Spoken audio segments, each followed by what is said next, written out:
Hello friends, welcome to DS classes. और आज हम स्टार्ट करने वाले हैं एसएससी एमटीएस 2023 10 मई का सेकंड शिफ्ट और थर्ड शिफ्ट। यानी फर्स्ट शिफ्ट मैंने पहले वीडियो में करवा दिया है, इसमें ले रहा हूँ मैं सेकंड शिफ्ट और थर्ड शिफ्ट का एनालिसिस है।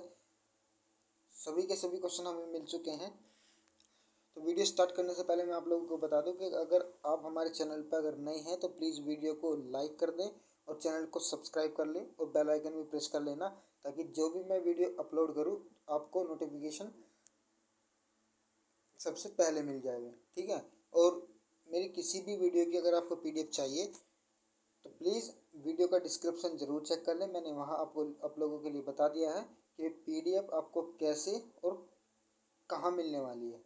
ठीक है। तो ज़्यादा समय वेस्ट ना करते हुए हम अपने चलते हैं सीधा एनालिसिस की ओर, जिसमें पहला क्वेश्चन पूछा गया था, केलुचरण महापात्र का संबंध जो है वो किससे है। केलुचरण महापात्र का जो संबंध है वो किससे है, तो ओडिसी से आया था। किससे आया था? ओडिसी। इसका राइट आंसर हो जाएगा केलुचरण महापात्र का संबंध जो है वो ओडिसी से है।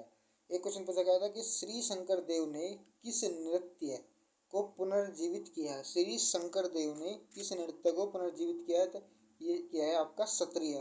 किसको? सत्रिया जो नृत्य है वो श्री शंकर देव ने उसको पुनर्जीवित किया है। एक क्वेश्चन आपको पूछा गया था कि संगीत के क्षेत्र में 2022 में दादा साहेब फाल्के पुरस्कार किसको मिला है। दादा साहेब फाल्के पुरस्कार किसको मिला है? तो सोनू निगम इसका राइट आंसर आएगा। पुराना क्वेश्चन है लेकिन आपको ये याद होना चाहिए था कि सोनू निगम को संगीत के क्षेत्र में दादा साहेब फाल्के पुरस्कार 2022 मिला है। ठीक है। एक क्वेश्चन आपके लिए पूछा गया था कि मौलिक अधिकार जो है वो किस अनुच्छेद में है। मौलिक अधिकार किस अनुच्छेद में है? तो आपका 12 से 35 जो है उसमें मौलिक अधिकार है। किसे? 12 से 35 जो है आपके मौलिक अधिकार है इसमें। ठीक है। क्वेश्चन पूछा गया था कि हेरिटेज ऑफ लॉस्ट बुक किसने लिखी है। ये बुक जो है वो किसने लिखी है? तो किरण देसाई ने लिखी है। किरण देसाई इसका राइट आंसर हो जाएगा। किरण देसाई ने ये बुक लिखी है, हेरिटेज ऑफ लॉस्ट। ठीक है। आपका एक क्वेश्चन पूछा गया था, दिन रात की अवधि समान रहती है कहाँ पर। दिन रात की अवधि जो है वो समान रहती है, वो कहाँ पर? तो ध्रुवों पर। कहाँ? ध्रुवों पर इसका राइट आंसर हो जाएगा। दिन रात की जो अवधि होती है वो समान रहती है ध्रुवों पर। एक क्वेश्चन पूछा गया था आपका, स्थानांतरित खेती को कहाँ झूम खेती कहा जाता है। स्थानांतरित खेती को कहाँ पर झूम खेती भी कहा जाता है। स्थानांतरण खेती को झूम खेती कहाँ कहा जाता है? तो पूर्वोत्तर भारत में कहा जाता है। क्या कहा जाता है? पूर्वोत्तर भारत में स्थानांतरण खेती को झूम खेती कहा जाता है। एक क्वेश्चन आपके लिए पूछा गया था कि राष्ट्रीय स्तर पर कौन सी एजेंसी खिलाड़ियों में डोपिंग टेस्ट करती है। राष्ट्रीय स्तर पर कौन सी एजेंसी जो है वो खिलाड़ियों में डोपिंग टेस्ट करवाती है? तो नाडा। नाडा इसका राइट आंसर हो जाएगा 2005। कब से? 2005 में इसका गठन किया गया था भाई। ठीक है। तो एक क्वेश्चन आपके लिए आया था कि नीरज चोपड़ा जो है वो ओलंपिक में कितने मीटर भाला फेंक कर भारत को गोल्ड मेडल जिताया था। भारत को गोल्ड मेडल जिताया था। तो कितने मीटर भाला फेंका था इन्होंने, नीरज चोपड़ा ने? ये आपका 87.58 मीटर। कितना? 87.58 मीटर भाला फेंका था नीरज चोपड़ा ने ओलंपिक में, जिसको इन्हें गोल्ड मेडल मिला था। एक आता है आपका, मीराबाई चानू किससे संबंधित है। मीराबाई चानू जो है वो किससे संबंधित है? तो भारोत्तोलन से। मीराबाई चानू जो है वो भारोत्तोलन से संबंधित है। इसका राइट आंसर हो जाएगा भारोत्तोलन से मीराबाई चानू संबंधित है। आपको एक क्वेश्चन पूछा गया था कि चपचार कूट जो है, चुपचार कूट उत्सव किससे संबंधित है। चपचार कूट उत्सव जो है आपका मिजोरम से संबंधित हो जाएगा। किससे? मिजोरम। इसका राइट आंसर हो जाएगा मिजोरम से संबंधित है। चपचारकूट मिजोरम से संबंधित है। एक क्वेश्चन आपके लिए पूछा गया था कि बौद्ध धर्म से संबंधित ग्रंथों की भाषा कौन सी है। बौद्ध धर्म से संबंधित ग्रंथों की जो भाषा है वो कौन सी है? तो उसमें पाली भाषा में है। काय में? पाली भाषा। इसका राइट आंसर हो जाएगा पाली भाषा। आपके लिए एक क्वेश्चन पूछा गया था कि चोल शासकों द्वारा ब्राह्मणों को दान दी गई भूमि को क्या कहा जाता है। चोल शासकों द्वारा ब्राह्मणों को दान दी गई भूमि को क्या कहते हैं भैया? ब्रह्मदेह। क्या कहते हैं? ब्रह्मदेह। इसका राइट आंसर हो जाएगा। चोल शासकों द्वारा ब्राह्मणों को जो दान में जो भूमि दे दी गई थी उस भूमि को कहा जाता है भ्रमध्य। एक क्वेश्चन आपके लिए पूछा गया था कि लेंस की क्षमता का एसआई मात्रक पूछा गया था। लेंस की क्षमता का एसआई मात्रक क्या होता है? तो डायोप्टर होता है। क्या होता है? डायोप्टर। इसका राइट आंसर हो जाएगा डायोप्टर। इसका राइट आंसर हो जाएगा। एक क्वेश्चन आपके लिए पूछा गया था कि भारत की पार्लियामेंट, क्या पूछा गया था कि भारत की पार्लियामेंट का नाम क्या है? भारत की पार्लियामेंट का नाम है आपका संसद। क्या है? संसद। इसका राइट आंसर हो जाएगा। भारत की पार्लियामेंट का जो नाम है संसद, इसका राइट आंसर हो जाएगा। एक आपके लिए क्वेश्चन पूछा गया था कि Formula One race 2022, Formula One race 2022 किसने जीती? तो सर्जियो परेज ने जीती। सर्जियो परेज ने जीती भाई फॉर्मूला वन रेस 2022। ठीक है, तो आप लोगों के लिए एक क्वेश्चन और पूछा गया था। जगाई चोलम नृत्य से संबंधित क्वेश्चन आया था कि जगाई चोलम नृत्य जो है वो किससे संबंधित है? तो आपका मणिपुर से। जगाई चोलम नृत्य जो है वो आपका मणिपुर से संबंधित हो जाएगा। एक क्वेश्चन आपके लिए पूछा गया था भोर तारा जो है वो किसे कहा जाता है? भोर तारा किसको कहा जाता है? यानी सुबह का तारा किसको कहा जाता है? शुक्र को। शुक्र इसका राइट आंसर हो जाएगा। भोर तारा जो आया था वो शुक्र से संबंधित हो जाएगा। एक क्वेश्चन पूछा गया था कि पी आर श्रीजेश का संबंध किससे है? पी आर श्रीजेश का संबंध जो है वो किससे है? जरा बताएंगे। पी आर श्रीजेश का जो संबंध है वो किससे है? हॉकी से। हॉकी इसका राइट आंसर हो जाएगा। पी आर श्रीजेश का जो संबंध है वो हॉकी से हो जाएगा। एक क्वेश्चन आपके लिए पूछा गया था कि आलमगीर की उपाधि किसको मिली थी? आलमगीर की उपाधि किसको मिली थी? तो आलमगीर की उपाधि मिली थी आपके औरंगजेब को। किसको? औरंगजेब को मिली थी आलमगीर की उपाधि। अगर बात करें औरंगजेब की, तो औरंगजेब को जो है वो आपको वो क्या कहा जाता? पीर भी कहा जाता था। क्या पीर की उपाधि भी किसको दी गई थी? पीर की उपाधि भी जिंदा दिल पीर, जिंदा पीर। किसको? जिंदा पीर किसको कहा जाता था? जिंदा पीर भी आपको औरंगजेब को ही कहा जाता। तो आने वाले टाइम में, आने वाले शिफ्ट में आपके लिए क्वेश्चन बन सकता है कि जिंदा पीर किसको कहा जाता है? तो औरंगजेब को ही जिंदा पीर कहा जाता है, या फिर आलमगीर भी इसको कहा जाता था।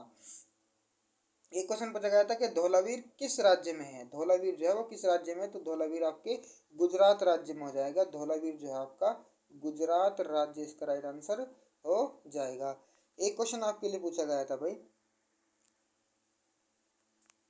कि अनुच्छेद 25 से 28 किससे संबंधित है? अनुच्छेद 25 से 28 किससे संबंधित है?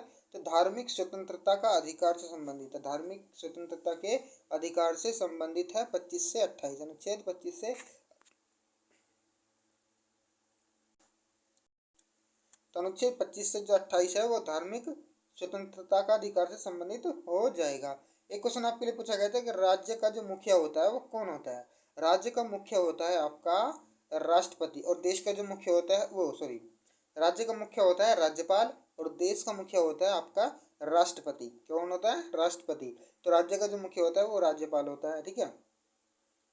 एक क्वेश्चन पूछा गया था कि the history of British India, the history of British India के लेखक कौन है? तो जेम्स मिली है। कौन है? जेम्स मिली। इसका राइट आंसर हो जाएगा जेम्स मिली। जेम्स मिली इसका राइट आंसर हो जाएगा भाई। अगला क्वेश्चन आपके लिए पूछा गया था, अगले क्वेश्चन की अगर मैं बात करूं कि वित्त वर्ष कब से कब तक होता है? वित्त वर्ष कब से कब तक होता है? तो इकोनॉमी से भी क्वेश्चन बन रहे हैं भाई, अच्छे खासे 2-3 क्वेश्चन बन जाते हैं हर शिफ्ट में। तो वित्त वर्ष कब से कब तक होता है? तो सभी जानते हैं इस क्वेश्चन का आंसर। 1 अप्रैल से 31 मार्च तक वित्त वर्ष होता है। एक वित्त वर्ष कहा जाता है, यानी फाइनेंशियल ईयर किसको कब से कब तक का होता है? 1 अप्रैल से 31 मार्च तक का। ठीक है भाई। तो अगले क्वेश्चन की बात करें तो वर्तमान में महान्यायवादी कौन है? पूछा गया था कि वर्तमान में महान्यायवादी कौन है? तो महान्यायवादी आपके आर वेंकट रमनी। कौन है? आर वेंकट रमनी इसका राइट आंसर हो जाएगा। वर्तमान में महान्यायवादी कौन है? आर वेंकट रमनी इसका राइट आंसर हो जाएगा। एक क्वेश्चन पूछा गया था कि बेरी बेरी रोग जो हो, बेरी बेरी रोग कैसे होता है? बेरी बेरी रोग कैसे होता है?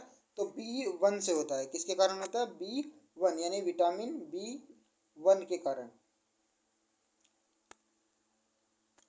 आपका क्वेश्चन पूछा गया था कि मसाला बोर्ड का मुख्यालय जो है वो कहाँ पर है? तो कोच्चि में होगा, आपके ऑप्शन में या फिर केरल में होगा। तो जो भी आपके ऑप्शन में होगा वही इसका राइट आंसर हो गया था कि कोच्चि या फिर केरल में। मसाला बोर्ड का जो मुख्यालय है कोच्चि या केरल, इसका राइट आंसर हो जाएगा। एक क्वेश्चन पूछा गया था कि रामकृष्ण मिशन के संस्थापक कौन थे? रामकृष्ण मिशन के संस्थापक कौन थे? स्वामी विवेकानंद। कौन थे? स्वामी विवेकानंद इसका राइट आंसर हो जाएगा और 1897 में इसकी स्थापना की गई थी। एक क्वेश्चन की अगर हम बात करें कि हिमालय की उत्तरी पर्वत श्रृंखला को किस नाम से जाना जाता है? हिमालय की उत्तरी पर्वत श्रृंखला को किस नाम से जाना जाता है? तो जांस्कर पर्वत श्रृंखला के नाम से जाना जाता है। उत्तरी पर्वत श्रृंखला को जांस्कर पर्वत श्रृंखला के नाम से जाना जाता है हिमालय की। अगले क्वेश्चन की हम बात करें अगर, तो दिया गया है कि सरोज वेदनाथन को कालिदास पुरस्कार कब मिला था? सरोज वेदनाथन को कालिदास पुरस्कार कब मिला था? तो 2009-10 में मिला था। कब? 2009-10 इसका राइट आंसर हो जाएगा। 2009-10 में इनको मिला था। क्वेश्चन पूछा गया था कि दशहरा का अन्य नाम क्या है? दशहरा का है जो अन्य नाम वो क्या है? तो या तो विजयदशमी भी बोल सकते हैं, विजयदशमी भी बोल सकते हैं, या तो फिर दूसरा आप आयुध पूजा भी बोल सकते हैं। क्या बोल सकते हैं? आयुध पूजा भी हम बोल सकते हैं। ठीक है, तो ये थे हमारे पास एनालिसिस। किसका एनालिसिस? ये था आपका 10 मई 2023 का एनालिसिस था, एमटीएस। तो अगर ये वीडियो आपको पसंद आई है तो प्लीज़ वीडियो को कर दो लाइक, चैनल को कर दो सब्सक्राइब और बेल आइकन भी प्रेस कर देना, ताकि जब भी मैं वीडियो अपलोड करूं तो आपके पास नोटिफिकेशन सबसे पहले पहुंच जाए। और कमेंट करके प्लीज़ वीडियो में आप कमेंट करके मुझे ज़रूर बताएं कि आपको ये वीडियो कैसे लगा है। ठीक है, और पीडीएफ के लिए मैंने आपको बता दिया, पीडीएफ आपको मिलेगी डिस्क्रिप्शन बॉक्स में। ठीक है, वहाँ आप जब जाकर देख लेना कहाँ और कैसे मिलने वाली है पीडीएफ। तो प्लीज़ वीडियो में एक कमेंट, प्लीज़ आप चाहे जैसा कमेंट करो, एक कमेंट तो आप मुझे करके बता देना कि आप कोई जो वीडियो है ये कैसी आपको ये वीडियो लगी और कैसी आपको वीडियो चाहिए। प्रैक्टिस सेट जो है मैं प्रैक्टिस सेट भी करवा सकता हूँ, करवा रखे हैं मैंने अपनी इसमें प्ले लिस्ट में। तो आप प्ले लिस्ट जो है वो चेक करके जाके देख सकते हैं। तो आप कमेंट करना बिल्कुल ना भूलें और अपने ज़्यादा से ज़्यादा दोस्तों के साथ शेयर कर दें। Thank you.